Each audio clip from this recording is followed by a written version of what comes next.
The skill of Egypt's architects and engineers kept pace with the ambitions of the pharaohs. What supported their immense projects was a flourishing economy.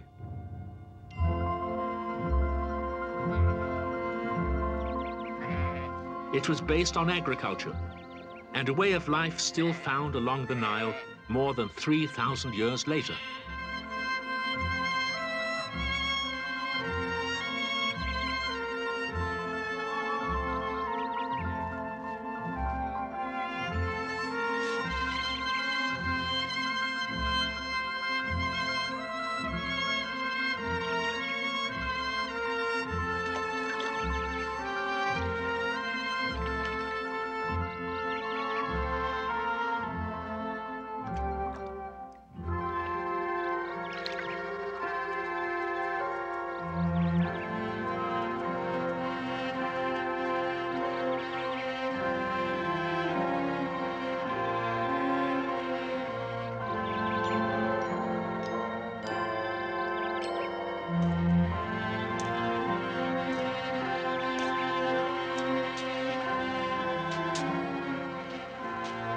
In ancient times, the dependable harvests of this delta were a lure to immigration.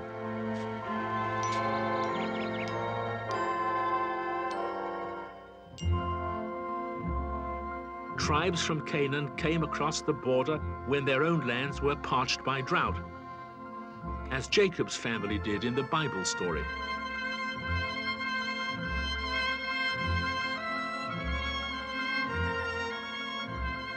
Many of the foreigners stayed to enjoy the rich life of this society. Some rose to positions of authority, as in the story of Joseph.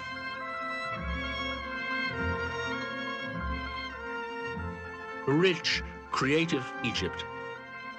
Egypt's astronomers were the first to plot the stars, its mathematicians first to chart the earth. Its artists wrote and painted with a zest for daily life.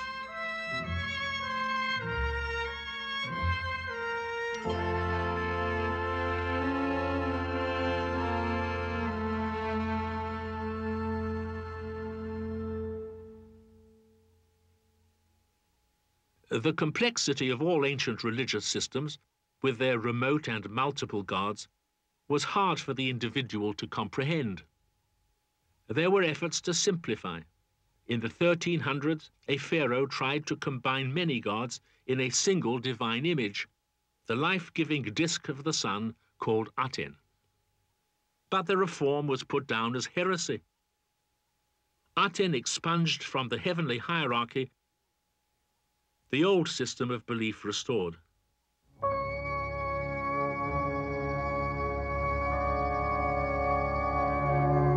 A few decades later, in the reign of a pharaoh called Ramses II, the pace of Egyptian history seems to quicken. With shipments of granite from the quarries of the Upper Nile, a vast new building program is undertaken.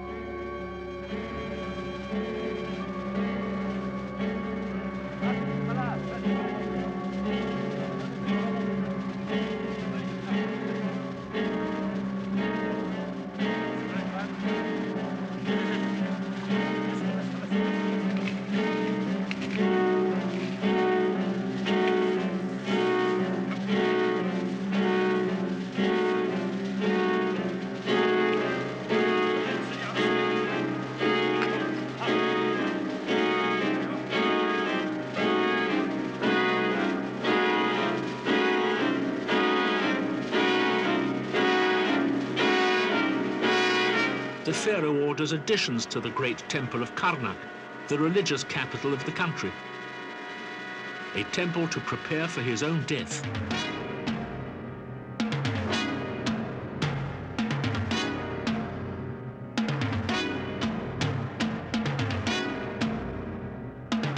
Ramses's major project is a cluster of new cities in the Nile Delta, a scheme requiring vast new sources of manpower.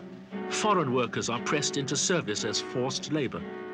Egypt's records are vague, but scholars guess that among them were the foreigners from Canaan.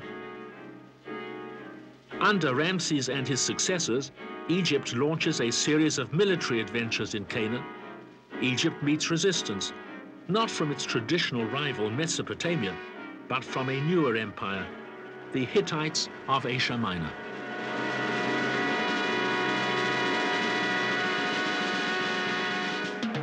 It is in connection with this series of military campaigns that an arresting entry suddenly appears in the annals of Egypt, a single terse, remarkably unprophetic line on a commemorative column erected by a pharaoh named Merneptah.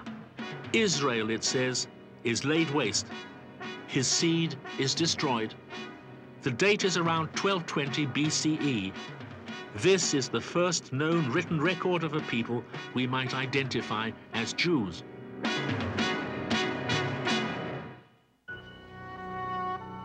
Who are the people who call themselves Israel? The name is made up of two ancient words, one meaning God, the other to strive. The Torah, written down centuries after the time of the events, describes a group of Canaanite refugees fleeing slavery in Egypt. The date, probably about 1250 BCE. One of the oldest passages of the Torah celebrates their deliverance by their God, a God whose name modern scholars reconstruct as Yahweh, and many Christians pronounce Jehovah. Very Orthodox Jews traditionally never pronounce the holy name at all. They call him the Lord. Then Moses and the children of Israel sang this song to the Lord, saying, I shall sing to the Lord, for he has triumphed gloriously. Horse and rider he has hurled into the sea. The Lord is my strength and my protection. He has become my salvation. The chariots of Pharaoh and his army he cast into the sea. The abyss engulfed them.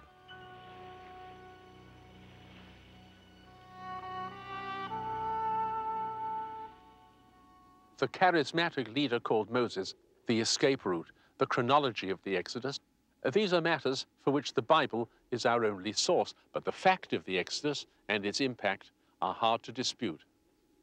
In the story of mankind, the emergence from Egypt into this wilderness sanctuary would become a universal metaphor, an everlasting symbol of the human need and right to be free. In Jewish tradition, it would be celebrated by generation after generation in the springtime holiday of the Passover, a festival of liberation as fervent as any nation's Independence Day. It evokes the feelings of the liberated tribes leaving the labor camps of the Nile Delta behind them. To them, the Exodus must have seemed nothing less than a miracle, a deliverance so implausible, so incredibly dramatic, that it could only be a divine act. It was evidence of the power of their own special God, not a universal God. There was no single power ruling over human affairs, but the God of this one little group had triumphed over the mighty pharaohs and their gods. Who is like you among the gods, O Lord? Who is like you, majestic in holiness, awesome in fame, worker of miracles? Some events stand outside history, beyond the challenge of science. What happened to the people of the Exodus may never be established by scholars, but what the Bible says about this awesome place has resonated through the centuries of human experience. And Moses brought forth the people to meet with God, and they stood at the base of the mountain. Tradition calls this towering peak the Mount Sinai of Exodus, the landmark of the whole Western religious heritage. At its base, for the last 12 centuries, a Greek monastery has sat in humble attendance. The meaning of this place is commemorated in the words of the Torah. For this is the place tradition identifies with the covenant, the agreement by which the people calling themselves Israel accepted God's law and God promised his blessings.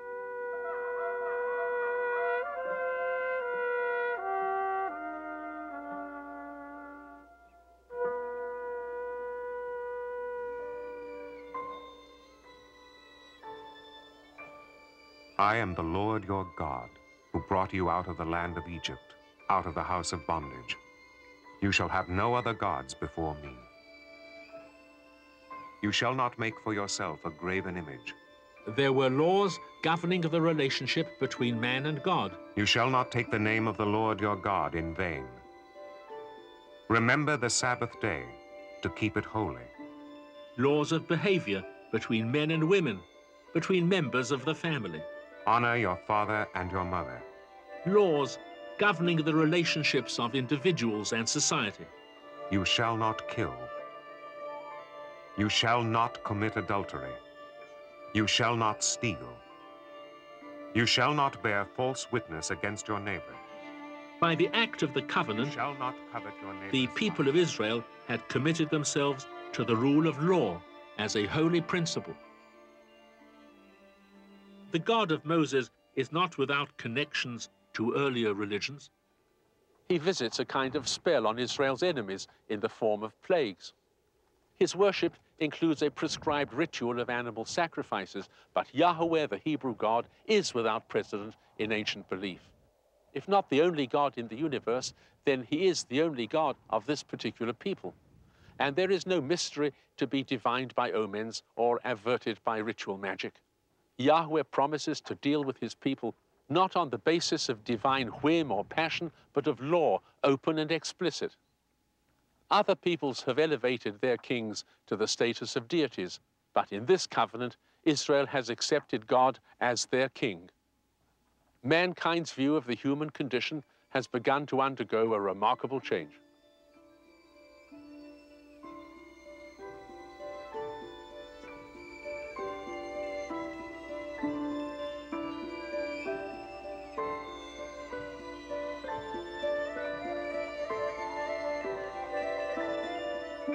The God-driven people who entered the sanctuary of Canaan with a vivid memory of the Sinai experience merged into the established Canaanite population.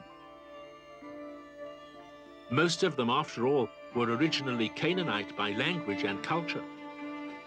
It was around this nucleus that a new people would be formed, and out of that people, a nation.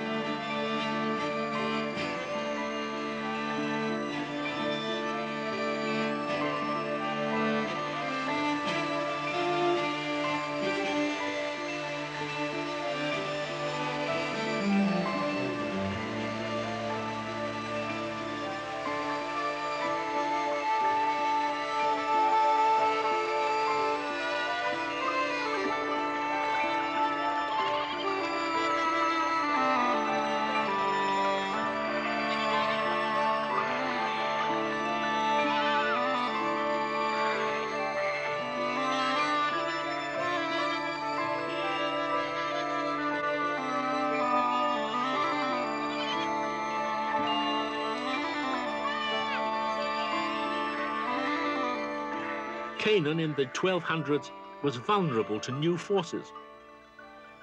The currents of history were converging on this small land.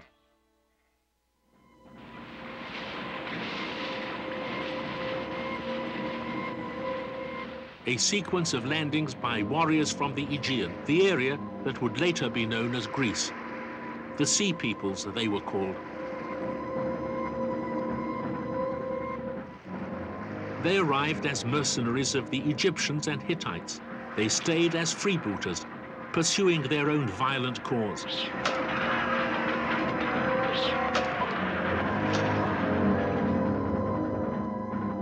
The siege of Troy, described by Homer, that was one of their acts. Their pattern of pillage soon spread south. One group, known as Philistines, occupied the coastal cities of Canaan. Later, the country would bear their name, Palestine. The social structure of Canaan was in flux. The poor were fleeing the cities. The tenant farmers who worked the nobles' land, the nomads who sometimes settled among them, were driven by hardship, by repression, and the turbulence of the times.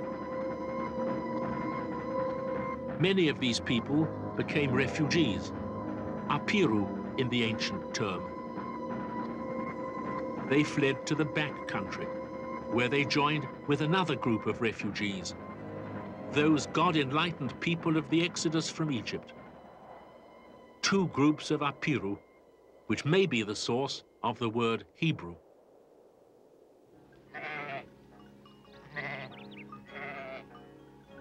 At Beersheba, in the northern Negev region of modern Israel, lie the ruins of an ancient Canaanite town.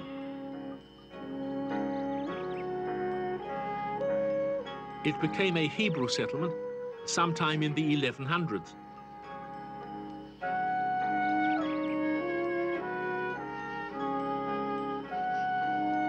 The typical house was built around a courtyard in which most of the family life took place. It was surrounded by 3 or 4 small rooms. Stone pillars supported some sort of roofing which sheltered the family members and sometimes the animals. Life in those places was simple and egalitarian, like the character of Israel's belief, in which the only authority was God's, and everyone had equal access to his law. Today, in the nearby countryside, you can find small Arab villages in which the atmosphere of those early settlements still survives.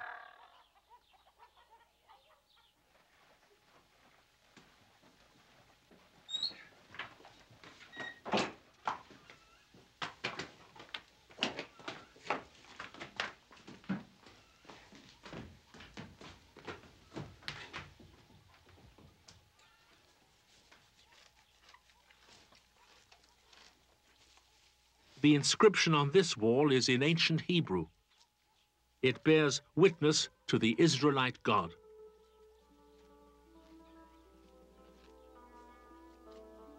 In the course of 2 centuries, the belief in Yahweh and his law spread through the hill country and wilderness of Canaan by conversion and by conquest.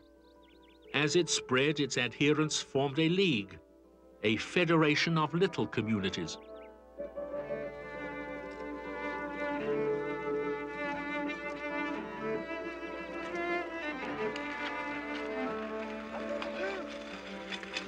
Their only authority was a temporary leader they called a shofet, or judge, men like Gideon and Samuel, a woman named Deborah.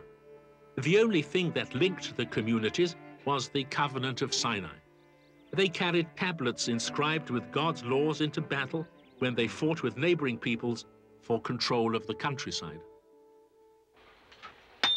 Their greatest adversaries proved to be the Philistines, those descendants of the formidable sea people with a newly discovered source of power, iron. It gave them a critical edge in warfare. Their burial cases may look benign, but their iron weapons made the Philistines the scourge of Canaan.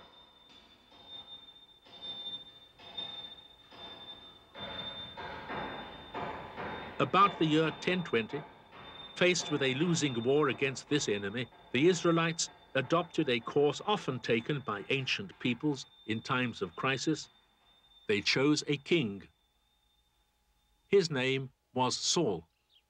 This decision transformed the federation of believers into a unified people, the league of villages into a nation. But it would have a drastic impact on their simple form of society. It was contrary to the spirit of a religion in which God was, in effect, the only legitimate sovereign. This is where that transformation took place. I'm standing on the site that became the very center of Israelite nationhood, its capital in fact and in sentiment over the centuries. This ancient place, now being uncovered outside the southern walls of Jerusalem, is the city of David, the citadel built by Israel's second king. Here, the modern nation of Israel seeks out its origins, assembles the buried fragments of ancient Israel's brief golden age, that era of fateful and dramatic change, of rise and decline, ushered in by the reign of King David.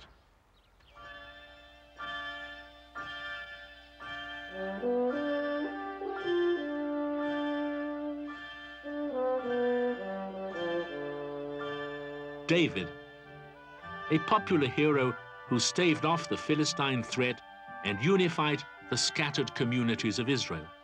In the city of Jerusalem, he installed his government and provided a permanent home for the tablets of the law, the powerful symbol of his people's belief. David himself was one of the voices of that faith, a poet credited with some of the loveliest psalms in Hebrew literature.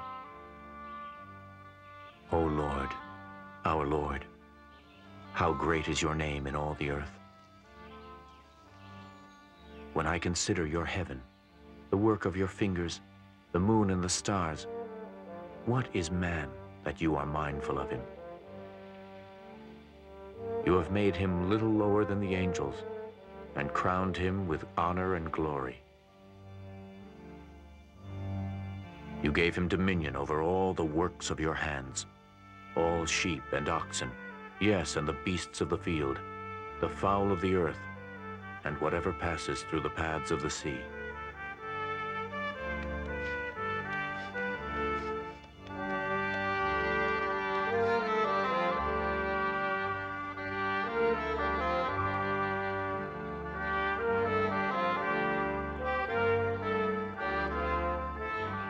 David's legacy was an empire.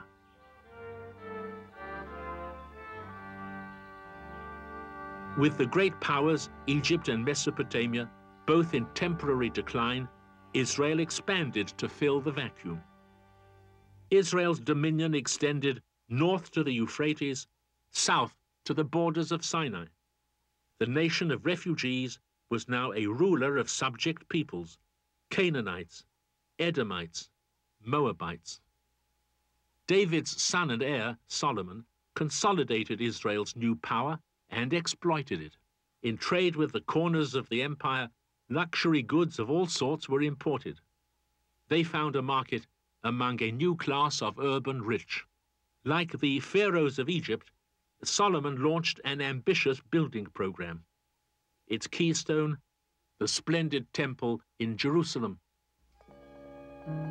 The Bible account says, he was 7 years building the house of the Lord, with its doors of olive wood, its planks of cedar, covering every inch of wall so that no mere stone could be seen.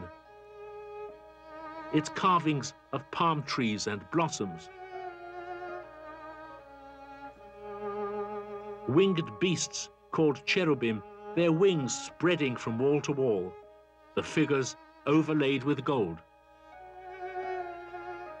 But in the city of the Lord, Solomon permitted the worship of Baal and foreign cults. And there were other building projects. Solomon fortified Canaanite cities, Hatzor, Megiddo, Gezer. Gezer was the dowry of a foreign princess, one of Solomon's wives. Israel was now tied to a system of foreign alliances, bound to an imperial style that was undermining the old communal way of life. This is all that is left of Fortress Gezer. You can find it just off a busy highway, a half-hour's drive from modern Jerusalem. An